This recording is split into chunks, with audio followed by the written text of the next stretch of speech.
This show is part of One Place, a daily network of focused briefings across the stories people follow most. Welcome to today's Roundup. We have a packed episode covering everything from pop star controversies to royal marriage rumors and major Hollywood health revelations. Let's get right into the headlines for today. Chappell Roan faces backlash over a young fan's treatment. Harry and Meghan's marriage reportedly faces significant new strains. Amanda Peet reveals her secret battle with breast cancer. Papa Essidou speaks out against threats over Snape casting. Meghan Markle's Netflix deal ends with reported financial losses. Taylor Frankie Paul explains the night of her arrest. The late Chuck Norris once discovered a secret daughter. Bachelorette contestants consider suing over Taylor Paul's scandal. Mormon Wives cast wants to film without Taylor Paul. Former FBI Director Robert Mueller passes away at 80-1. First, the Chappell Roan drama. Pop sensation Chappell Roan is currently under fire following a very public accusation from soccer star Jorginho. He claims that Roan's security guard aggressively confronted his 11-year-old stepdaughter, Ada Law, who is the daughter of actor Jude Law. The incident allegedly took place at a hotel in Sao Paulo while Roan was in town for Lollapalooza, Brazil. According to Jorginho, the young girl was simply excited to see an artist she admired and merely walked past Roan's table to confirm it was her. He insists she didn't even speak to the singer, yet a security guard allegedly approached their table afterward and accused the child of harassment, leaving her in tears. This situation has sparked a massive debate online about the boundaries between celebrities and fans, especially when children are involved. Jorginho's post was quite detailed, expressing his frustration that a simple look from a child could be interpreted as disrespect or harassment. He mentioned that the guard even threatened to file a formal complaint with the hotel against the family. For Chappell Roan, who has been vocal about her need for personal space and the pressures of sudden fame, this incident adds a complicated layer to her public image. It highlights the tension between a star's right to privacy and the expectations of fans who feel a personal connection to their idols through their music. Next, the royal couple's struggles. Reports are surfacing that Prince Harry and Meghan Markle's marriage is under significant strain. Insiders suggest that the couple is dealing with what they describe as bust-ups, separations, and growing frustration as they navigate their lives outside the royal fold. While they recently completed a humanitarian visit to Jordan, the trip didn't seem to garner the same level of global media attention as their previous international tours. This dip in public interest is reportedly adding to their stress, as they both have high ambitions for their brand. The source claims that behind their polished public appearances, they are often living separate lives due to conflicting work commitments and differing visions for their long-term future together. It sounds like the pressure of maintaining their high-profile lifestyle is a major factor here. While they aren't struggling to pay bills, the expectation for their business ventures to consistently deliver massive returns is a heavy burden. When public enthusiasm softens or a project doesn't meet expectations, it reportedly leads to heated disagreements. They are both used to being in control, and when things don't go according to plan, the tension rises.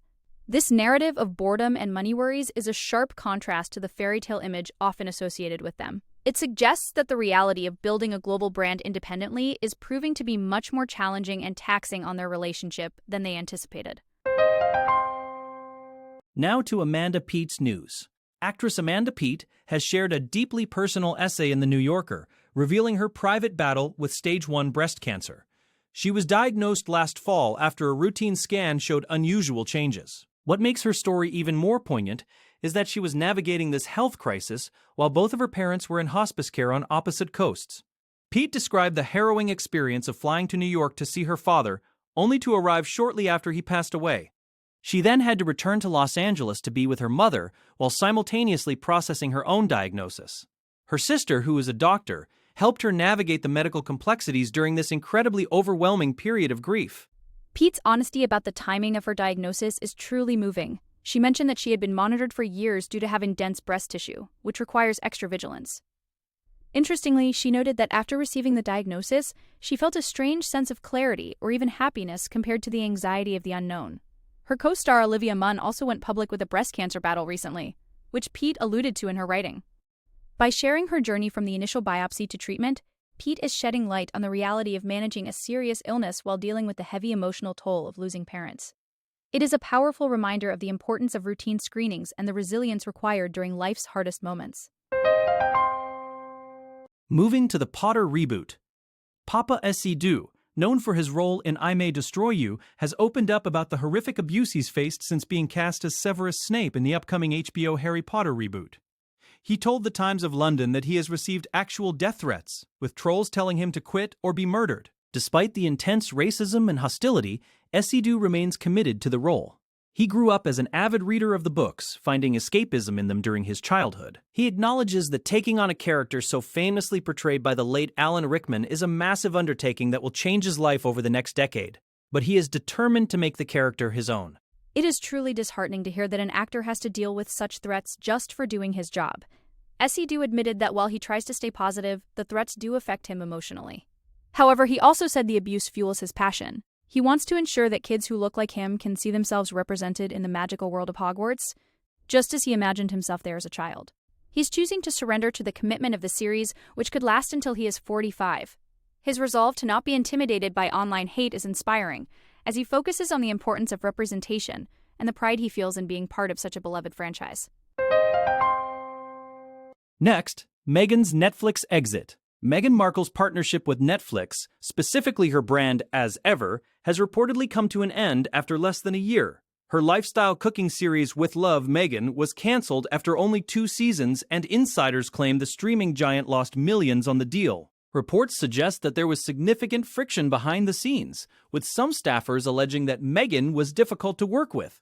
One bombshell claim from Variety suggested that she would sometimes disappear from Zoom meetings if she felt offended. Her attorney has defended her, stating that as a mother working from home, any interruptions were simply due to her children entering the workspace. Regardless of the reason, the consensus from sources is that Netflix did not see a return on their investment. The fallout seems quite messy, with conflicting narratives coming from both sides. While a representative for the Duchess stated that As Ever is ready to stand on its own, the reports of A-list talent being hesitant to work with the couple are damaging. This exit is another blow to their media ambitions, following the end of their Spotify deal. The high-value contract, once estimated at $100 million, was expected to produce a steady stream of content, but the reality has been a series of cancellations and public critiques. It raises questions about the long-term viability of their production model and whether they can successfully pivot to new platforms without the massive backing and infrastructure that a giant like Netflix provides. Now, Taylor Paul's past. Taylor Frankie Paul has recently addressed the details surrounding her 2023 domestic violence arrest, which was a major plot point in the first episode of The Secret Lives of Mormon Wives. Newly emerged footage shows the violent altercation with her then-boyfriend, Dakota Mortensen, where she is seen hitting and kicking him, and even throwing metal chairs. Tragically, one of those chairs struck her young daughter. Taylor previously explained on a podcast that the night was a culmination of built-up stress following an ectopic pregnancy and a chemical pregnancy. She admitted to drinking that night after a period of sobriety, which she believes lowered her guard and allowed her suppressed anger and pain to boil over into the physical confrontation that led to her arrest. The details are incredibly disturbing, especially the impact on her child. Taylor has been open about her struggles with alcohol, having been labeled an intermediate problem drinker by a counselor at the time. She described feeling lost and angry, and when Dakota picked her up that night, his frustration over her drinking triggered the explosion. While she tried to explain the role of hormones and grief in her behavior, the visual evidence of the assault has reignited public scrutiny. This look back at her past comes at a time when she is facing new domestic dispute investigations, suggesting a recurring pattern of volatility. It's a dark chapter that continues to haunt her career, and has now led to the cancellation of her upcoming television projects. Shifting to Chuck Norris. Following the passing of martial arts legend Chuck Norris at age 86, a touching story about his family life has resurfaced. In the early 90s, Norris discovered he had a secret daughter named Dina, born from an affair in 1964 during his first marriage. Dina reached out to him when she was 26, having known he was her father since she was 16, but choosing not to interfere with his family. Norris recalled the moment they first met in his memoir, saying he knew instantly she was his daughter, without needing any tests. He described the encounter as breathtaking and was moved to tears as they embraced, feeling an immediate and profound connection as if he had known her all her life. It's a beautiful example of reconciliation and acceptance. Despite the circumstances of her birth, Norris fully embraced Dina and remained close to her for the rest of his life. He wrote about how he believed every child is legitimate and precious, regardless of the parents' mistakes. This part of his legacy shows a softer, more reflective side of the tough guy persona he was famous for. He was married twice and had sons from his first marriage, but the addition of Dina to his family was something he described as a true blessing. As fans mourn his death, this story serves as a reminder of his character and his commitment to his family, even when faced with the complicated consequences of his past actions. Next, The Bachelorette fallout. The cancellation of Taylor Frankie Paul's season of The Bachelorette has left several contestants furious, with some now considering legal action against ABC and Warner Bros. Discovery. These men claim they put their lives on hold, quit jobs, and passed up other opportunities only for the show to be scrapped just days before the premiere. The core of their potential lawsuit involves allegations of an unsafe working environment. They argue that the networks failed to properly vet Taylor, ignoring her well-documented history of domestic violence. Sources suggest that producers were warned about her past, but chose to move forward anyway, prioritizing potential ratings over the safety and well-being of the cast and crew involved in the production of the dating series. This could turn into a major legal headache for the networks.